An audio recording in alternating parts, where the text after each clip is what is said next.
Kenapa? Oh. Bismillahirrahmanirrahim. Assalamualaikum warahmatullahi wabarakatuh. Alhamdulillah rabbil alamin wa bihi nasta'in wa la umuri dunya waddin wassalatu wassalamu ala asyrafil anbiya'i wal mursalin sayyidina Muhammadin wa ala alihi wa sahbihi ajma'in. Rabbi shrah li sadri wa yassir li amri wa hlul 'uqdatam min lisani yafqahu qawli amma ba'du. Eh, Selamat sore semuanya. Ini sudah diskusi ke berapa ya, Kak? 130 ya.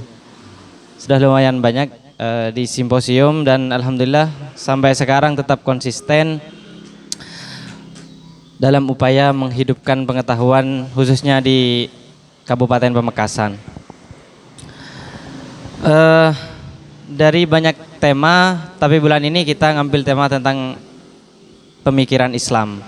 Dan kebetulan kita kajian tokoh dan hari ini adalah tentang Ali Syariati.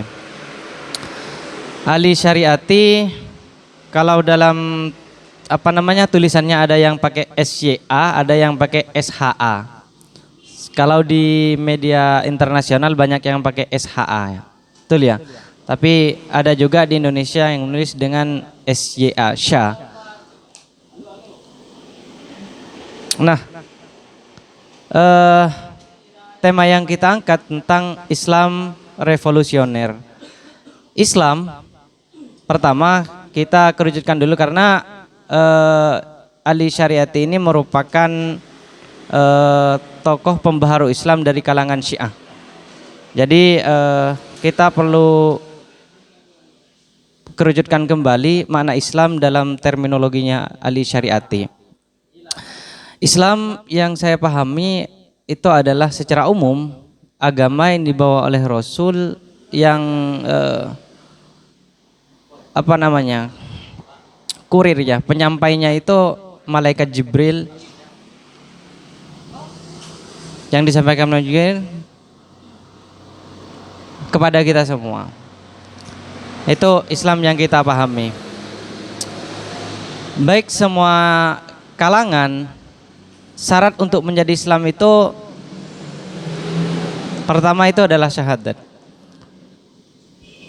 Walaupun dalam Syiah itu banyak aliran-aliran yang beragam.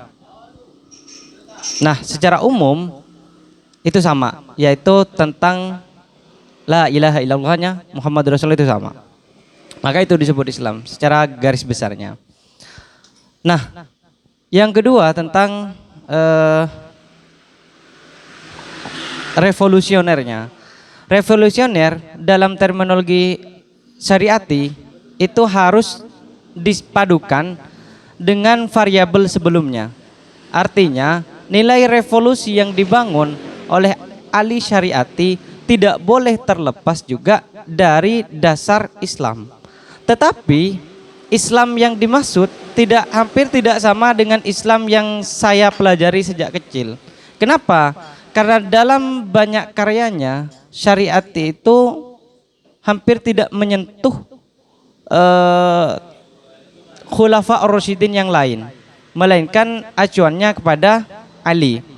Khususnya yang semangat revolusionernya itu dibangun melalui Imam Husain. Itu disebut landasan jihadnya, landasan revolusionernya, karena dianggap Husain itu sebagai salah satu imam yang membangkitkan semangat revolusi di Iran. Itu jadi kerucutannya ke sana, bukan Islam secara umum, apalagi kita yang kulturalnya seperti ini. Itu yang perlu kita garis bawahi dulu. Itu revolusionernya.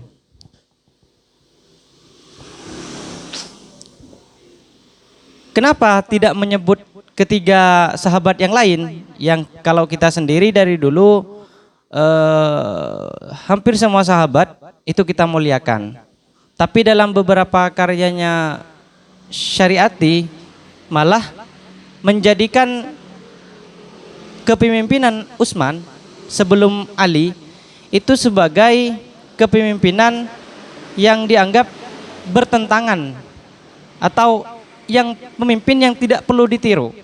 Karena kalau menurut dalam sejarah yang kita pelajari dulu, periode kepemimpinan Utsman itu terbagi dalam 2 fase. Itu kan ada 12 tahun. Yang pertama itu cukup baik, yang kedua itu yang sering bermasalah karena banyak dimunculkan semacam orang-orang dekat yang masuk dalam lingkaran kekuasaan. Itu. Makanya itu yang sering jadi kritik terhadap Utsman oleh Ali Syariati. Salah satunya itu. Nah, tafal kena.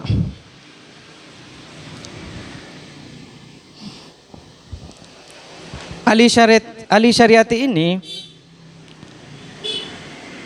lahir di Kahak, sekitar di rumah kakek dari pihak ibu pada tanggal 24 November 1933. Berarti sebelum kemerdekaan Indonesia. Syariat itu muncul. Kita 45, 33 lebih tua Soekarno berarti ya. Soekarno 1901 apa 2 ya? Kenapa bandingannya Soekarno? Karena kalau di Indonesia yang mampu menandingi kehebatan Syariati itu adalah Soekarno. Secara garis besarnya Syariati itu merupakan salah satu singa podium di Iran.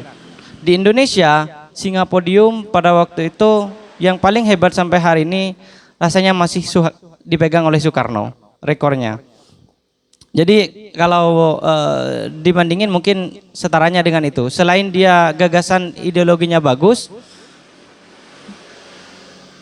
juga orasinya juga bagus. Karena banyak penulis, banyak cendekiawan itu pandai menulis, tapi di panggung, di podium beliau kaku. Itu banyak. Makanya kalau menurut Dr. Fakhruddin Faiz itu patokan terbaik untuk menyamakan tanda kutip yang bisa disebut singa podium antara, kalau di Indonesia yang bisa menandingi Syariati hanya Soekarno. Setelah itu belum ada. Atau pada waktu itu sebelum Soekarno juga belum ada. Itu. Nah, gagasan Syariati ini rasanya juga kita anut sampai hari ini, walaupun secara sadar atau tidak sadar. Kalau saya menyederhanakan pemahaman tentang gerakan revolusi itu ada di dalam anjuran ta'muruna bil ma'ruf wa tanhauna 'anil munkar. Artinya kita menolak penindasan, ta'muruna bil ma'ruf wa tanhauna 'anil munkar. Kita membela yang benar dan juga menolak terhadap segala bentuk penindasan. Ta'murun bil ma'ruf wa tanhauna 'anil munkar. Itu begitu. Kalau saya memahami apa yang diperjuangkan oleh Syariati. Karena pada waktu itu kalau kita telah ulang, kenapa Syariati begitu bersemangat di dalam melakukan revolusi. Pada waktu itu hampir ini terjadinya revolusi Iran pada tahun 1979 itu merupakan revolusi terbesar ketiga di dalam sejarah dunia. Yang pertama kayak ada di Perancis, di Amerika, satunya lagi di Iran. Dan itu dimotori oleh gerakan satu yang di Islam itu ada di Iran. Dan salah satu ideolog dari cikal bakal gerakan revolusi Iran itu adalah Syariati. Yang kita perjuangkan hampir seluruh setiap gerakan revolusi yang diperjuangkan adalah pertama perihal egalitarianisme, persamaan kelas. Karena hadirnya Islam itu juga menolak status quo, menghapus status quo. Dulu di masanya Nabi kan banyak perbudakan, diupayakan bagaimana perbudakan itu dihapus. itu menghapus status quo. Kelas-kelas sosial yang demikian itu dihapus. Itu salah satu tujuan dihadirkannya Islam. Makanya prinsip yang di apa namanya diperjuangkan dalam berbagai revolusi adalah egalitarianisme. Yang kedua persoalan egalitarianisme. Terus apa namanya itu? Kalau persaudaraan apa biasanya? Yang kedua persaudaraan, tapi bahasa Inggrisnya apa? Bukan. Egalite. Yang kedua fraternité ya. Fraternity kalau di Perancisnya. Itu persoalan persaudaraan. Jadi revolusi yang kita bangun salah satunya tidak boleh kita karena ingin sesuatu perubahan yang besar lalu semena-mena tanpa memandang nilai-nilai humanisme, tanpa memandang nilai-nilai yang itu jauh dari Islam. Seperti yang saya bilang di awal bahwa revolusi yang diinginkan oleh Syariati itu harus berkaitan antara Islam dan revolusi, variabelnya harus tidak boleh terpisah. Itu yang kedua. Yang ketiga adalah tentang liberty, tentang kebebasan. Kebebasan memilih, kebebasan berkehendak, dan berbagai kebebasan lainnya. Kebebasan itu ada dua. Satu kebebasan individu, dua kebebasan yang bersifat publik. Kebebasan individu itu kalau dalam bahasa Inggris kita sebut dengan freedom. Jadi, kalau yang kedua disebut sebagai liberty. Liberty itu lebih pada kebebasan yang bersifat publik. Persoalan agama misalnya. Syariati juga sempat menyinggung persoalan itu, bahwa agama tidak dimaknai hanya sebagai persoalan yang hubungan antar manusia dengan Tuhannya. Itu. Kalau di sekarang itu mungkin yang sering dipopulerkan oleh Rocky Gerung itu banyak kan. Oh, agama itu persoalan privat misalnya. Saya pikir kalau agama itu harus dibedakan dengan ibadah. Kenapa? Kalau agama itu bukan privat. Makanya di dalam negara itu di KTP itu ada administrasi agama. Itu kan dicantumkan agama Islam, Kristen dan lain sebagainya. Tapi yang paling tersembunyi itu seharusnya adalah ibadah. Nah, agama itu dipublikasikan itu nggak masalah. Kenapa? Ini perbedaan agama dengan Islam dengan iman. Yang Islam ini yang perlu kita publish, yang iman ini yang perlu kita privasi. Nah, kenapa? Karena fungsi dari Islam itu adalah salah satunya biar kita tahu orang kalau mati kecelakaan ini mau dimakamkan menurut aturan ibadahnya Kristen atau ini mau pakai Hindu dibakar misalnya atau ngaben ya. Atau yang ketiga kita ini pakai budaya atau kewajiban kalau orang mati menurut Islam dipandiin, diwuduin, dikafanin terus dikubur misalnya. Nah, itu adalah salah satu fungsi kenapa Islam itu harus dipublish. Gitu. Yang kita sering dengarkan mungkin dari di media itu hal-hal yang demikian kayaknya ya agama itu persoalan apa jangan kok deh ya. Lo Islam apa anu? Nah, itu tidak diucapkan demikian kalau mati kita mau pakai tradisi yang mana? Gitu. Tapi kalau iman itu memang sifatnya betul-betul dapur. Bukan hanya sebagai gaya-gayaan. Tapi kalau Islam itu penting untuk diucapkan. Tuh.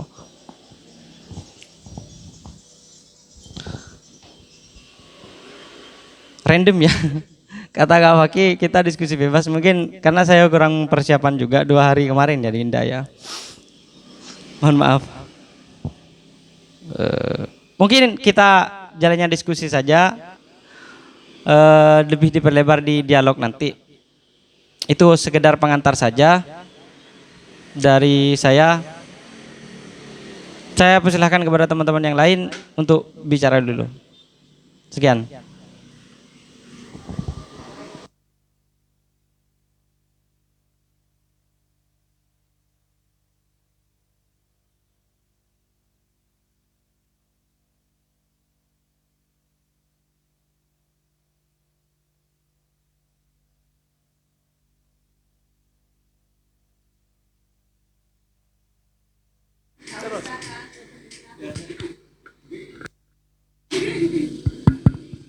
Cek.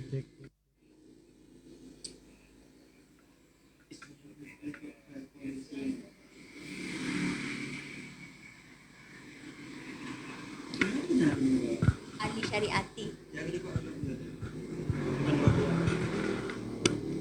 Cek ya, terima kasih. Senang.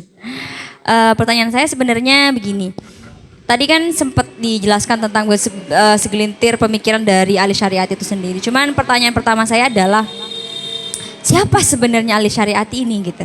Untuk kita mendalami sosok Ali Syariati pemikirannya, maka kita perlu tahu misalkan dari latar belakang keilmuannya, kira-kira dia di bidang apa gitu. Terus bagaimana kalau misalkan yang paling terkenal itu adalah revolusi Iran. Lalu kira-kira apa kiat-kiat ketika atau apa latar belakang ia memerlukan adanya revolusi di waktu itu gitu. Dan seperti apa Islam revolusi yang diinginkan oleh sosok Ali Syariati ini. Itu sih pertama dari saya.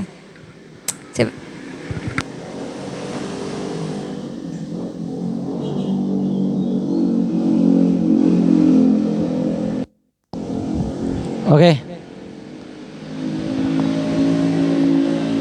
Terima kasih. Nah, kalau ditanya begitu kan mungkin saya mudah menjawabnya daripada saya menjelaskan panjang.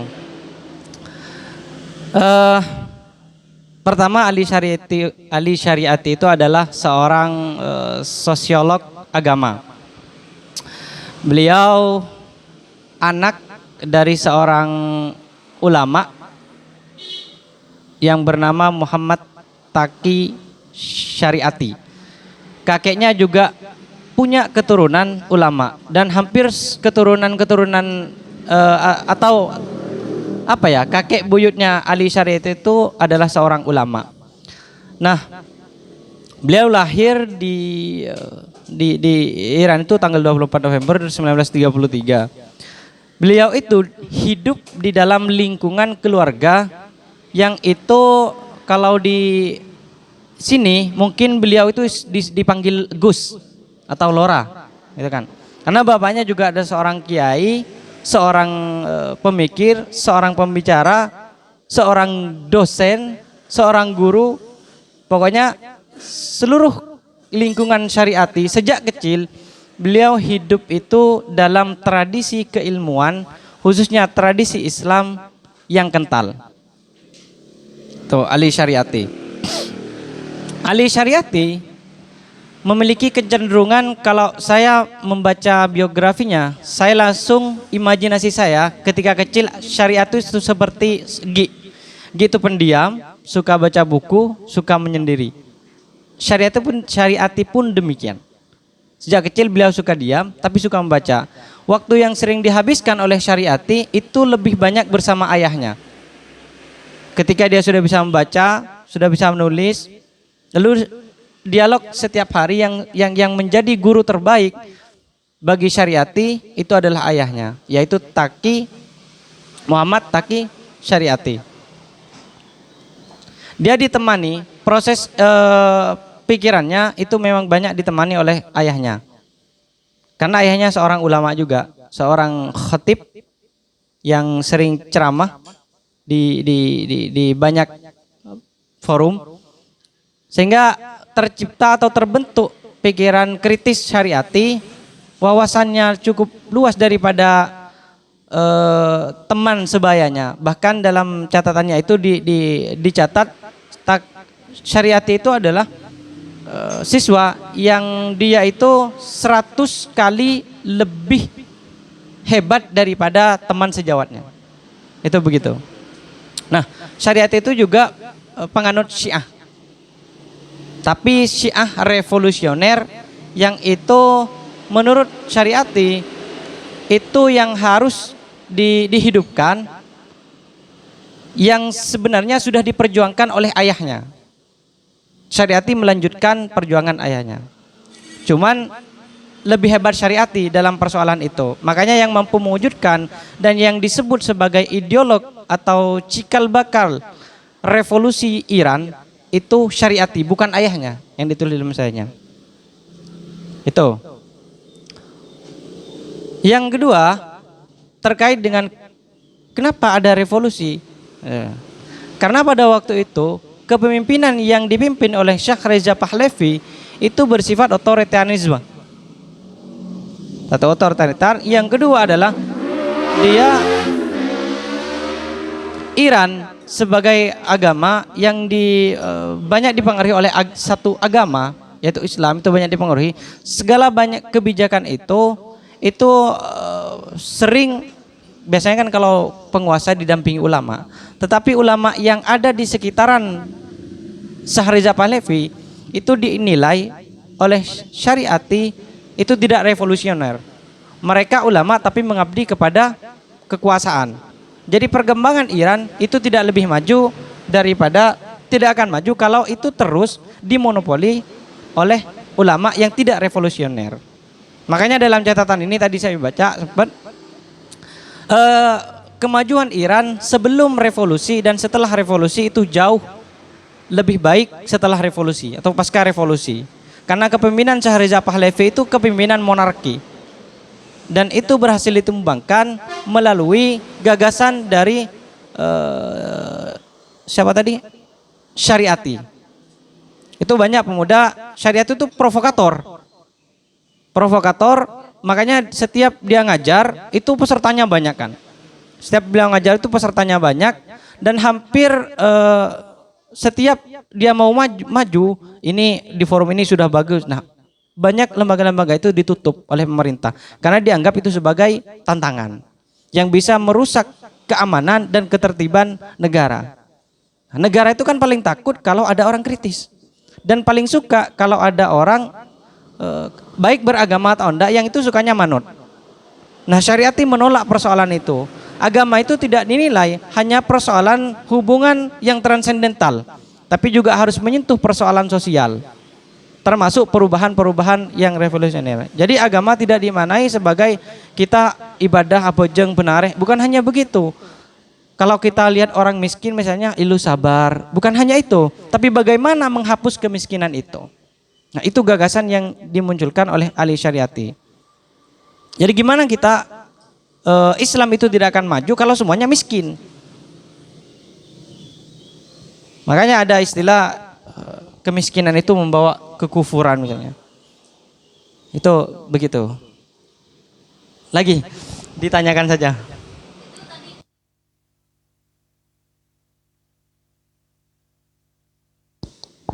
Oke. Seperti yang saya sampaikan di awal, Islam yang kita sepakat, yang ditulis oleh Syariati itu memang mungkin agak berbeda, khususnya dengan tradisi dan kultural yang ada di dalam lingkungan kita. Karena acuan dari Syariati itu adalah Ahlul Bait, dari keturunan dari Zainab, Husain, Ali, baru ke Rasulullah. Ali bukan Ali, pakai A. Itu karena itu kan Syiah yang penganut fanatiknya siapa? Ali bin Abi Thalib. Dan yang sering dijadikan imam itu atau yang jadi semangat perjuangan dari Ali Syariati itu adalah peristiwa di Karbala ya. Dibunuhnya Husain itu. Karena pada waktu itu masyarakat Iran itu banyak yang kalau kita istilahkan konservatif. Nah, Islam kita ya Islam yang diinginkan oleh Syariati itu tidak boleh konservatif, kita nggak boleh stagnan. Kita harus bergerak katanya, becoming, aktif.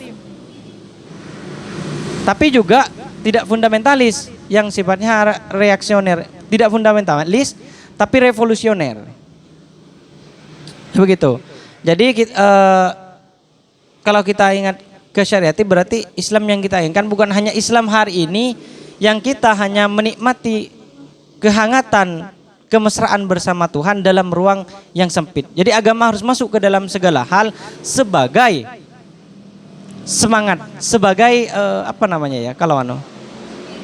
spirit perubahan. Begitu. Mungkin yang lainnya.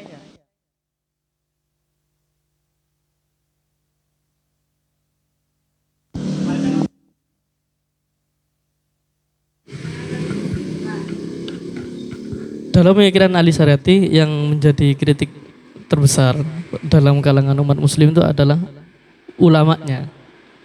Jadi yang dikritik habis-habisan sama Ali Syariati itu ulamanya. Karena ulama waktu itu, terutama di Iran sendiri, mereka menjadi sumber dari segala kacauan umat muslim karena mereka tidak memberikan perhatian pada golongan-golongan mustadhafin. Nah, hal ini yang kemudian memunculkan salah satu pemikiran alternatif dari seorang Ali Syariati bahwasanya ulama yang ideal yakni adalah ulama yang aktivis. Artinya ulama yang aktivis ini adalah ulama yang berani dengan gigih berada di barisan paling depan dalam melakukan aksi protes dan bisa menggalang massa yang banyak. Nah, kalau kita tarik dari pemikiran alternatif seorang ulama ideal dari pemikiran Ali Syariati, ini saya berpandangan bahwasanya yang cocok sebagai ulama ideal selama ini di Indonesia itu seperti halnya Habib Rizik. Nah, apakah Anda setuju dengan persepsi saya ini? Dengan tetap berlandaskan pada pemikiran-pemikiran dari Syariati. Baik, betul ya. Saya juga sempat mikir itu waktu membaca tadi malam apa ya. Jangan-jangan ulama yang paling tepat menurut syariat itu memang modelnya kayak Habib Rizik, kayak Habib siapa itu? Habib Bahar. Kalau di sini mungkin Ra'ali atau Kekarar mungkin itu. Jadi ulama, iya kalau mau melakukan perubahan besar, ulama itu orang yang punya pengetahuan yang bagus, baik tentang keislaman. Karena waktu itu kan Syahrizal Fahlevi kan didampingi oleh ulama-ulama yang konservatif, yang dia itu hanya mementingkan kepentingan dirinya. Juga itu dikontrol oleh pemerintah kan. Makanya banyak yang dikritik seperti itu. Kalau misalkan seperti Habib Rizik misalkan, setuju enggak?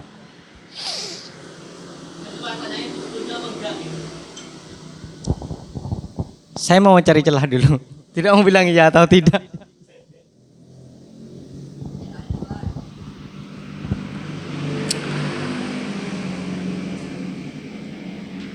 Memang kalau dari lihat indikator-indikator itu kan Habib Rizik juga aktivis. Karena dia juga hidup, tidak hanya hidup dengan jubah dan tinggal di masjid. Mengajak orang yang miskin untuk sabar, mengajak orang yang miskin tetap bersyukur misalnya. Enggak hanya begitu. Kalau penerapan yang saya maksud tadi mungkin ta'muruna bil ma'ruf wa tanhauna 'anil munkar, Habib Rizik ngambil peran itu. Jadi orang yang lemah, yang kaum yang disebut mustad'afin tadi, orang-orang yang lemah atau dilemahkan oleh sistem, banyak ulama yang diam, tapi Habib Rizik milih.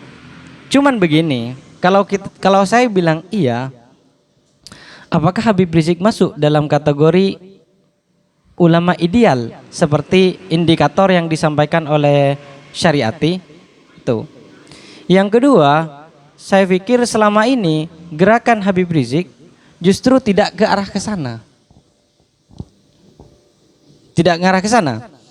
Reaksi yang dilakukan oleh orang-orang fundamentalis di Indonesia yang banyak jadi polisi moral itu tidak menyentuh persoalan sosial, malah persoalan agama. Misal, ada orang berzinah di hotel, di tempat yang privacy, lalu digerebek. Itu. Bentar dulu. Yang kedua, apakah persoalan orang-orang fundamentalis yang ada di Indonesia memperhatikan gelandangan yang ada di pinggir jalan, anak-anak yang tidak bersekolah, atau lain sebagainya, yang itu sesuai dengan gagasan Syariati? Saya pikir kalau kita tarik indikator-indikator itu, rasanya beliau tidak masuk dalam teori itu, dalam indikator-indikator itu. Karena kembali lagi, ya hampir mirip dengan itu, karena itu hanya memperhatikan persoalan agamanya. Oh, ini enggak sesuai dengan ajaran agama. Padahal seperti yang disampaikan di awal bahwa gerakan yang diinginkan oleh Syariati itu bukan hanya persoalan transendental, tapi juga menyentuh persoalan sosial, imanen, persoalan kemanusiaan, persoalan kesejahteraan. Itu yang diperjuangkan oleh Syariati. Saya pikir itu.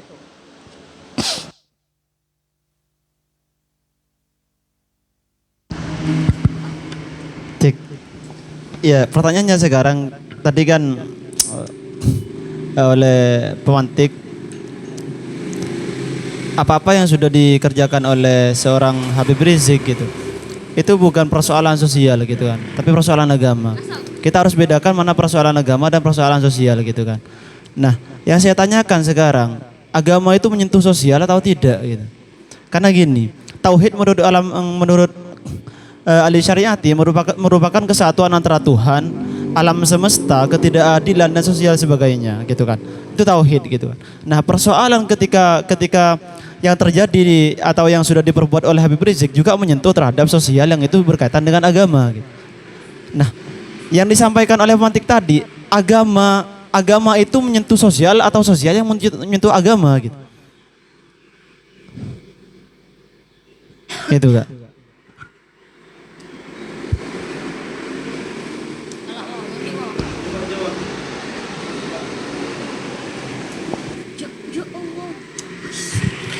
Cik.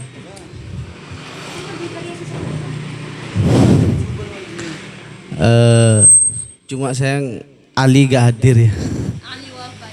Ali Wafa. Dia bawa buku saya Tugas Cendekiawan Muslim sampai hari ini gak kembali ya. Kumpulan artikel punya Ali Syariati itu.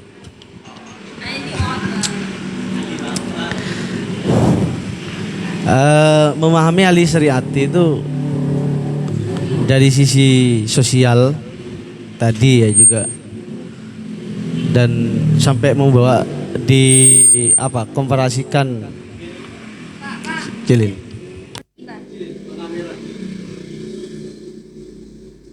cik sip dikomparasikan dengan tokoh-tokoh di Indonesia. Cuma kayak gini Mas, teman-teman semuanya, kondisi Iran itu ketika itu, makanya Ali Syariati itu lebih romantis dengan Marxis. Kenapa? Di sisi lain dia menolak keras kungkungan kelas. Di Iran itu ada beberapa kelas. Yang pertama itu pucuk teratas itu kelas penguasa, dan kedua itu awam. Nah, sangat sedikit sekali kaum jenius pemikir yang harapan Ali Syariati nanti akan tambah banyak. Bahasanya itu Rausan Fikr. Itu kaum-kaum intelektual. Kalau bahasa Indonesianya cendekiawan mungkin. Nah, kata Ali Syariati kayak gini Mbak Winda, seperti apa Islam ya kan tadi? Islam seperti apa? Ali Syariati itu tidak pernah lepas memahami Islam itu dari metode. Pertama itu metodenya harus dijelas. Artinya sistematikanya, cara berpikir memahami Islam itu harus runtut. Sehingga bahasa yang dia gunakan, orang yang pincang itu akan sampai pada tujuan daripada orang yang tapi ada di sistematika tersebut menggunakan metode, ada di realnya, daripada orang yang juara lari tapi dia tidak ada di real perlombaan itu. Walaupun juara lari, kalau belok ke belakang kan enggak sampai tujuan, enggak sampai finish. Lah itu pahami sendiri, itu bahasa Ali Syariati dalam memahami Islam. Yang kedua, teman-teman jangan lupakan ada beberapa indikator kalau memahami sosial dari Ali Syariati. Memang dalam revolusionernya bukan hanya tokoh memang masuk, dan yang kedua itu tradisi, dan yang ketiga itu adalah massa, dan yang keempat itu ada kebenaran yang diperjuangkan itu. Jadi tinggal kita ukur aja kalau di Indonesia yang dibenturkan adalah tradisi atau enggak. Karena kayak gini, pada masa Ali Syariati itu kan walaupun berbeda pandangan dengan Ali Khomeini tapi memiliki semangat yang sama, yaitu semangat untuk merubah suatu peradaban dan sosial. Metode perubahan sosial punya Ali Syariati itu ditentukan dengan landasan itu hijrah tadi. Jadi menggunakan pendekatan sejarah dan gerak-gerik Nabi ya. Maka nanti ini nyambung pada pertanyaan Sofwan, apa sosial dan agama itu seperti apa? Ali Syariati itu membuat suatu falsafah dengan grassroots hijrah. Itu tidak hanya berpindahnya dari tempat Mekah dan Madinah sahabat, enggak. Tapi berpindahnya bagaimana seseorang itu berpikir awam sampai berpikir jenius, misal progresif gitu kan. Nah,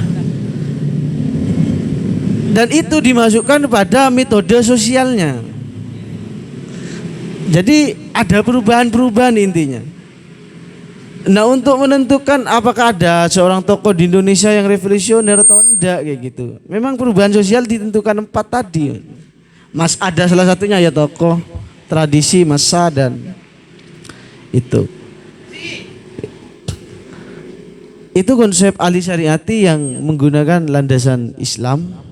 Pada sosiologi dia mencoba membawa istilah hijrah, tapi bukan dalam pendekatan sejarah hanya pindah Mekah dan apa namanya Madinah.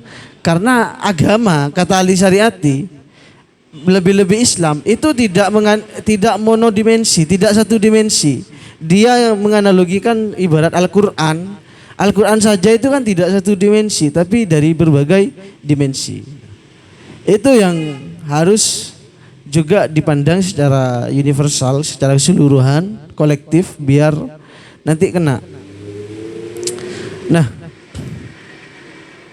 itu yang sedikit saya tambah ya dari berbagai diskusi ini. Pertanyaan Sofwan itu apakah sosial gimana? Sosial ada sangkut pautnya dengan agama kayak gitu kan.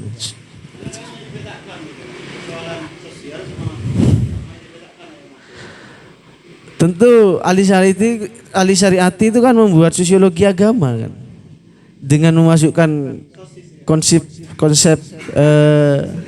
Islam. Bukan hanya sosiologi Islam, enggak. Tapi dia juga menawarkan pada bangsa Eropa supaya gagasannya dan idenya itu juga diterapkan di berbagai beberapa negara. Namun dia kan melek terhadap beberapa filsuf barat seperti Descartes dan kemudian Bachelor, siapa? Ya, bukan, apalagi itu saya lupa ya. Dia melek seperti itu, makanya menginginkan Iran pada masa itu memiliki cara berpikir Eropa, tapi tidak boleh mengikuti gaya hidupnya yang ada di Eropa, karena kita memiliki suatu landasan beragama tersendiri. Karena Ali Syariati menginginkan suatu mazhab Islam itu ingin dijadikan mazhab pemikiran. Nah, itu Sofwan. Nanti bisa disimpulkan sendiri seberapa erat kaitannya antara agama dan sosial ya. Justru jelas kalau mau pakai kacamata sosiologi, maka agama menjadi salah satu unsur pertimbangan dalam perubahan sosial. Seperti itu. Jadi nanti kita nggak harus menarik perjuangan-perjuangan suatu tokoh yang ada di Indonesia. Intinya yang diinginkan revolusi itu revolusi dalam Ali Syariati itu kan hanya dilatar belakangi kondisi kelas pada masa itu yang otoriter. Sebelum ada revolusi Iran kan otoriter, mirip suatu dinasti, sehingga antara ulama dan penguasa itu monarki. Menjadi istilah harus diikuti kata-katanya dengan mendapat gelar syah ya, syah kayak gitu kan. Nah, itu mungkin sedikit tambahan dari saya. Oke. Pertanyaanmu apa tadi? Agama dan sosial. Kenapa? Perkawinan.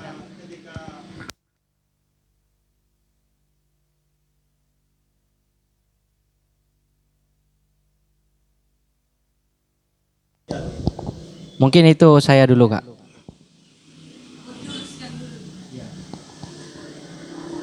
Eh, kalau Lesofan mendengarkan dengan baik atau mengaji, mungkin tidak menyimpulkan begitu. Saya yakin begitu. Saya hanya mau indikator ini, lalu kita membuat sintesa yang berbeda, yang sesuai dengan pikiran kita. Jadi tesis dan sintesisnya kita buat, lalu sintesisnya kita pasrahkan kepada audien, begitu. Betul tadi yang pertama, latar belakang kenapa itu terjadi revolusi, ya salah satunya itu adalah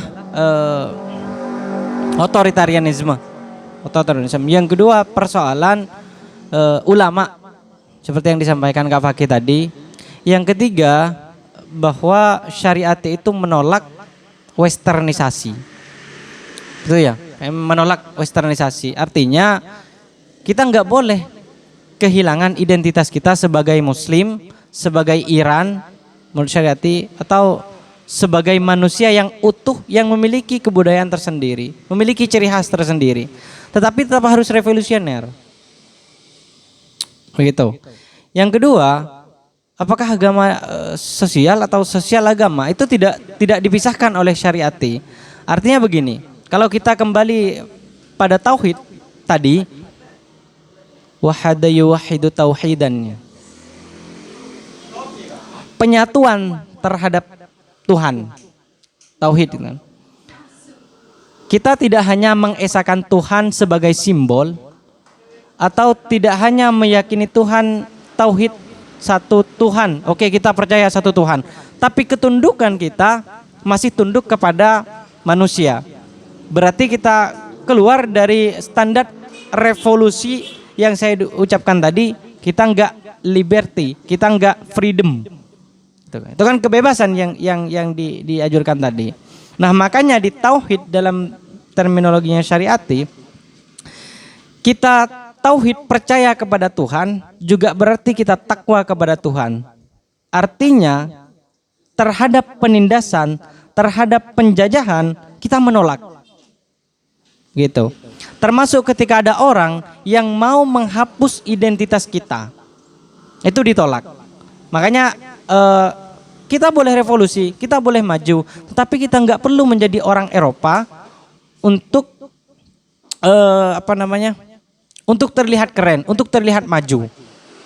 Tetaplah menjadi, kalau di Indonesia tetap menjadi Indonesia. Sebagai Muslim nggak perlu jadi orang Arab misalnya.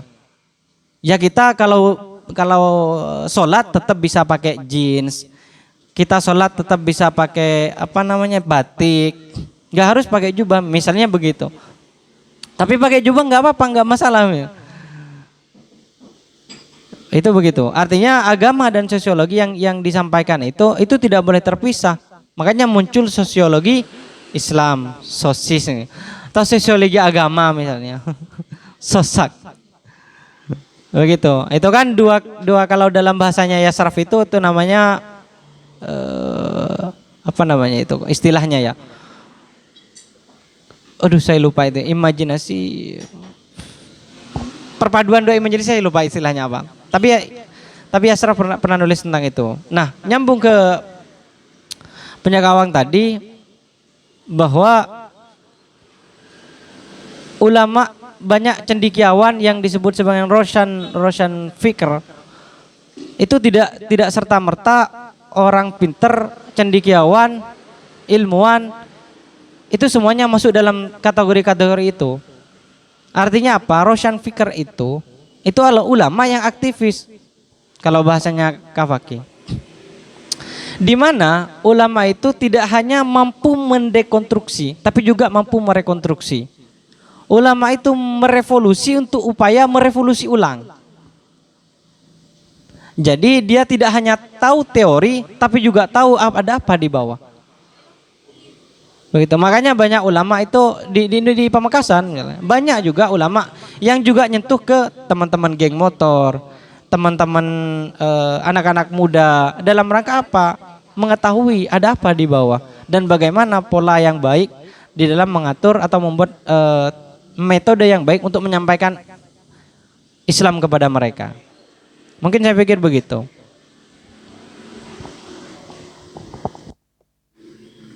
Ya, saya menambahkan terkait Ali Syariati tadi. Ya benar kata Mantik. Bahwasanya dalam pemikiran Ali Syariati itu tidak memisahkan antara agama dan sosial. Nah, kalau kita pikir-pikir, ternyata pemikiran dari Ali Syariati ini mirip dengan gagasan teologi pembebasan. Teologi pembebasan yang pertama kali muncul di Amerika Latin, waktu itu diprakarsai oleh seorang Gustavo Gutierrez, imam Katolik asal Peru kalau nggak salah. Jadi dalam gagasan teologi pembebasan pada waktu itu adalah bagaimana kemudian pihak-pihak di lingkungan keagamaan seperti halnya Katolik, gereja, bahkan di kalangan umat Muslim sendiri, itu mau tidak mau mereka harus menyentuh ranah-ranah sosial tadi. Bahkan teologi pembebasan yang dibawa Gustavo Gutierrez itu lebih menekankan pada kita sebagai umat yang taat seharusnya bisa melakukan konstruksi-konstruksi terhadap kemapanan dari institusi-institusi keagamaan tadi. Kita berhak, dalam artian kita berhak mengkritik secara tegas ulama, imam, pastor atau lain sebagainya. Itu dalam konsep teologi pembebasan. Makanya dalam beberapa minggu selanjutnya mungkin teologi pembebasan menjadi salah satu tema pada ngaji sosial. Karena ini sangat menarik kalau kita tarik. Jadi ada ada sebuah pola spektrum antara pemikiran Ali Syariati dengan teologi pembebasan di bawah Gustavo Gutierrez tadi. Artinya agama di sini bukan hanya dijadikan sebagai sebuah ritual keagamaan saja, tapi harus menyentuh ranah-ranah aspek sosial seperti bawahan tadi. Nah, sekaligus ini pertanyaan saya kepada Mantik ya. Nah, sebenarnya kalau kita berbicara, oke, sekarang kita adalah manusia yang hidup di dunia ketiga. Kalau istilahnya mikir industri itu, kita hari ini hidup di dunia ketiga. Dalam artian di dunia di mana Asia, Afrika, dan Amerika Latin itu adalah negara-negara dianggap dunia ketiga karena mereka adalah negara-negara bekas kolonialisme. Nah, negara-negara postkolonial itu rata-rata meskipun mereka secara legal mereka sudah terlepas dari bentuk kolonialisme dari barat, tapi secara tersirat mereka juga sampai saat ini masih mendapatkan atau menerima bentuk-bentuk kolonialisme yang tidak tampak, entah itu dari segi teknologi, entah itu dari segi konsumsi atau lain sebagainya. Nah, untuk melakukan pembebasan dalam artian untuk menjadikan Islam sebagai agama pembebasan dalam ranah-ranah seperti ini, kalau kita mengaca pada pemikirannya Ali Syariati itu saya sangat pesimis. Artinya bagaimana? Karena kita saat ini seperti yang saya katakan tadi, meskipun secara institusional kita terlepas dari bentuk-bentuk kolonialisme, tapi secara budaya ataupun secara ideologi kita masih tersirat di situ. Nah, ini saya rasa kalau kita padukan fenomena-fenomena kita sebagai masyarakat yang berada di dunia ketiga dengan pemikiran Ali Syariati, saya rasa itu sangat susah sekali. Meskipun pada dasarnya revolusi Iran adalah salah satu revolusi yang sangat didambakan oleh para golongan Marxis. Jadi seperti itu.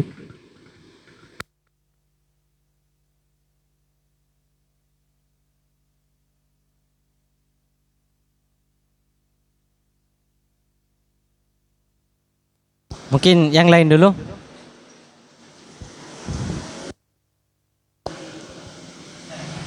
Yang lain dulu. Kawan. Bisa menjawab. Ini mau nanya ya. Konsep dari seorang Ali Syariati ya. Bagaimana dia itu memiliki konsep revolusioner. Cuman bagaimana sih penerapan syariati dalam konsep revolusionernya? Karena memang sepertinya akan sulit ketika seorang itu akan melawan sebuah kekuasaan, apalagi memang kekuasaan yang sudah ditopang oleh seorang ulama atau seorang ulama dan umaro seperti itu. Konsep revolusinya seperti apa kayak gitu? Pengolahan revolusinya itu seperti apa dari syariati?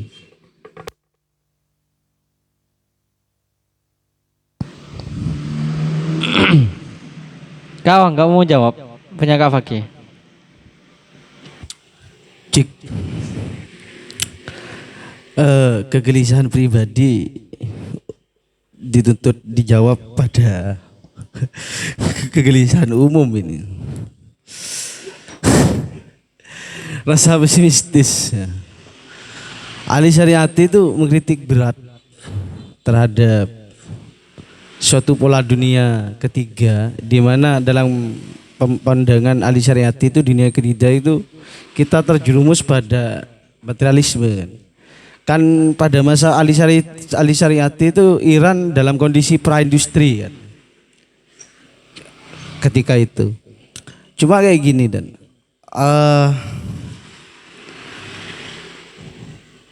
Ali Syariati itu mungkin nanti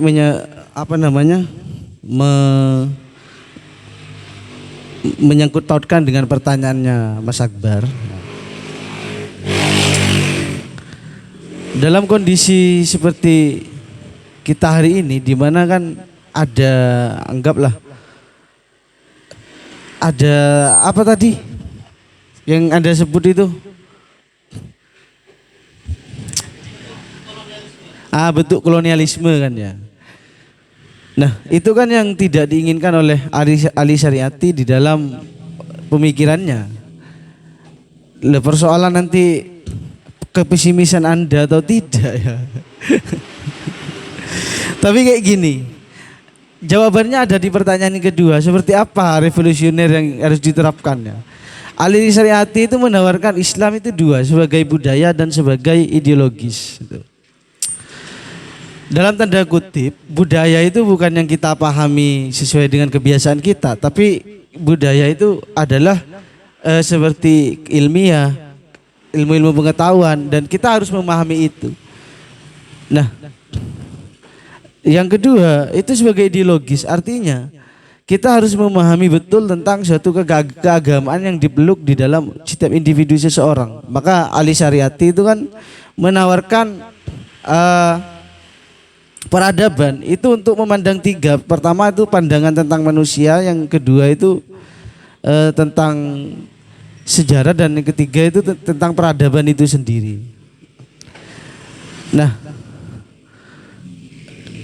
dalam agama sebagai ideologis, kita ketika memiliki gagasan, setidaknya kita juga memahami betul atau sangat mendalami sehingga menjadi spirit dari suatu gerak dari seseorang itu sendiri. Makanya cara revolusinya seperti itu. Analoginya kayak gini. Kata Ali Syariati itu, kalau kita menemukan suatu kekacauan, maka kita yang kritik dia terhadap golongannya sendiri, terhadap Syiah, kita tidak mesti harus menunggu imam gitu. Sedangkan tapi kita juga menjadi penggerak dari suatu kekacauan itu sendiri.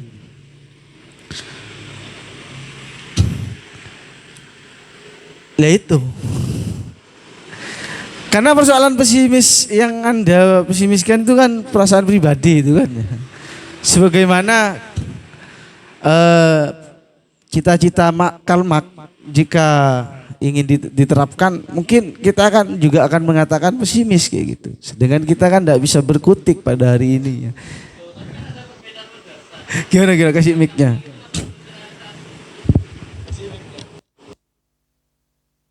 Bentuk kepesimisan kita pada pola pemikiran Ali Syariati dan Karl Marx itu, saya rasa ada perbedaan yang sangat fundamental ya.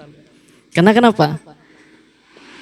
Pada harapan-harapan Karl Marx, kenapa kok kita rata-rata kita saat ini menganggap bahwasanya semua harapan-harapan dari Karl Marx agar menciptakan masyarakat sosialis yang semuanya sama rata sama rasa itu kemudian hanya sebuah ilusi. Itu karena emang tidak pernah terjadi secara real. Tapi Ali Syariati ini ada, buktinya revolusi Iran. Itu perbedaan mendasarnya di situ. Jadi setidaknya pada fenomena Ali Syariati ini, di situ setidaknya sudah ada bekal, pondasi dasar bahwasanya hal itu emang sudah sukses. Beda halnya dengan Karl Marx. Ketika kita tetap mengikuti apa kata Karl Marx, bagaimana kita menghadapi masyarakat hari ini kita bandingkan dengan masyarakat 120 tahun yang lalu pada era Karl Marx. Jadi seperti itu. Itu pesimisnya kalau diterapkan di Indonesia ya, gimana? Kalau di Iran kan sudah terbukti, tapi sebelum ada revolusi itu kan Ali Syariati sudah keburu meninggal. Tapi gagasannya tetap hidup yang dilanjutkan oleh Ayatullah Khomeini itu ya, yang untuk menggulingkan Syah dalam perpolitikan. Nah, sekarang jika kita evaluasi, maka kan Iran menjadi salah satu negara Islam yang memiliki peradaban yang setidaknya bersaing ya dengan negara-negara Eropa yang maju, baik dari sains dan juga psikologinya juga, dengan tidak menghilangkan tradisi-tradisi yang sudah diberikan oleh atau doktrin-doktrin Syiah seperti dalam pendidikannya. Misal di sana kan tetap mematuhi perkataan imam. Toh walaupun kalau di Iran itu kan dalam perbandingan pendidikan kan di sana menggunakan sorogan, tapi mengikuti apa yang kata imam. Namun tidak semestinya itu membuat suatu masyarakat Iran itu kan tidak ditekan di dalam untuk mengikuti otorisasi dalam pengetahuan, tapi dia diberi kebebasan untuk mencari sendiri. Nah, itu salah satu gagasan yang diharapkan oleh Ali Syariati. Sekarang kan banyak sound fikir house sound fikir ya di Iran itu kan bisa kita satu-satunya negara yang sedang disegani dalam segi nuklir misal kan Iran, dalam segi alutsista dan juga pencapaian-pencapaian di dalam peradaban dan sosial. Nah, kalau di Indonesia mungkin itu ada keterbenturan tradisi, maka harus buka kembali itu kitabnya Samuel Huntington itu, dalam benturan peradaban. Itu untuk mengkaji Indonesia saya tidak ke situ ya. Cuma kita kan memiliki tradisi sendiri, tidak kita sendiri saja belum menerima tradisi Syiah kan seperti itu. Kita masih erat dengan tradisi kita sendiri, tradisi Nusantara ya, gitu kan. Ya, apa yang dibuat pesimis jika pencapaian bayangkan seandainya tidak ada Ali Syariati sebagai pemikir, penggagas dan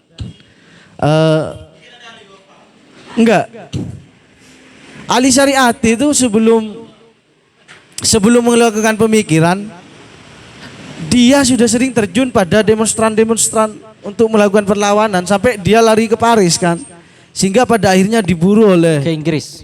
ke Paris juga pada sekitar tahun 1975 kalau enggak salah. Oh iya. Nah itu lari ke Paris dan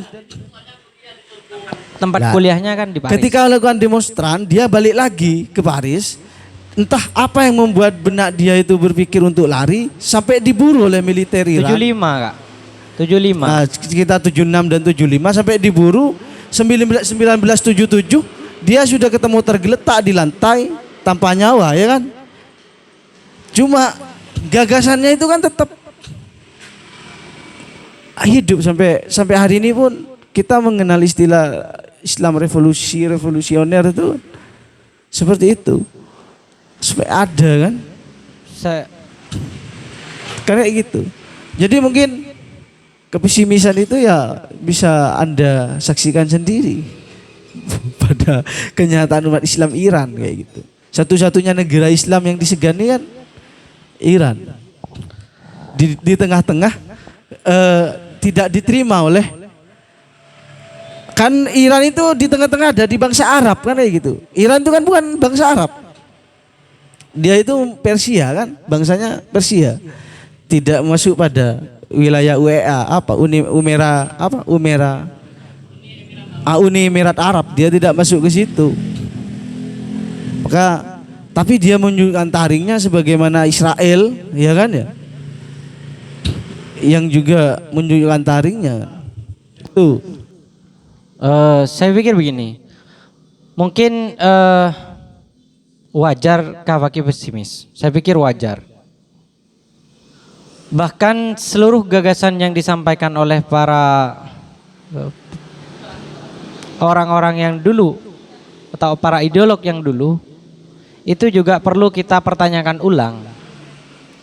Artinya kita bukan pesimis terhadap pikiran yang mereka sampaikan pada waktu itu, tapi kita pesimis kalau itu diterapkan pada hari ini. Saya pikir begitu. Kenapa? Karena pilihannya kan tadi ada dua, Islam sebagai ideologi atau Islam sebagai budaya. Kalau kita sebagai ideologi, kita harus berpikir persoalan sosial, sosiokulturalnya, dan juga keadaan dari satu negara itu. Komunisme dulu hidup di Stalin itu di mana ya? Di Rusia ya. Oke, dia dulu hidup bagus, baik. Tapi apakah hari ini tetap? Kayaknya sudah nggak ada itu. Apa namanya komunisme di Rusia? Kayaknya udah nggak ada. Bahkan itu ideologi komunisme yang dianut oleh Stalin dulu itu memang tidak sesuai sekarang hari ini loh. Itu tidak sesuai dengan ajaran Marxisme yang dulu dicetuskan oleh Marx. Sama dengan Cina, itu tidak murni sekarang semuanya kan. Itu artinya apa? Seluruh ideologi yang disampaikan di masa lalu mungkin pas ketika diterapkan pada waktu itu. Tapi hari ini enggak. Artinya apa? Kita ngambil indikator-indikator yang tepat di dalam melakukan revolusi terhadap satu ideologi. Jadi pesimisme itu muncul itu bukan karena ideologinya, bukan. Tapi apakah ideologi itu tepat kalau kita terapkan hari ini? Karena orang nulis atau membuat ideologi dulu atau berpikir tentang ideologi itu dulu, itu pasti melihat fakta sosial pada saat itu. Apakah hari ini kalau Iran mau melakukan revolusi lagi tepat misalnya? Dengan ideologi yang baru mungkin tepat kalau ideologinya lebih bagus daripada apa yang ada sekarang. Saya pikir begitu. Artinya pikiran itu kita terapkan harus melihat indikator-indikatornya, harus melihat perubahan-perubahan sosialnya, harus melihat kemajuan-kemajuan teknologi yang ada. Apakah Islam itu budaya? Nah tadi kan pilihannya dua, Islam itu tetap dijadikan ideologi atau Islam dijadikan budaya. Kalau Ali Syariati ke ideolog. Tidak, karena kalau budaya gitu, budaya Islam itu seperti apa? Iya, dari dulu kita ada sejarah kebudayaan Islam ya. SKI. Kayak gini ya, gimana? Itu yang muncul dari Kak Awang tadi tentang budaya. Ya,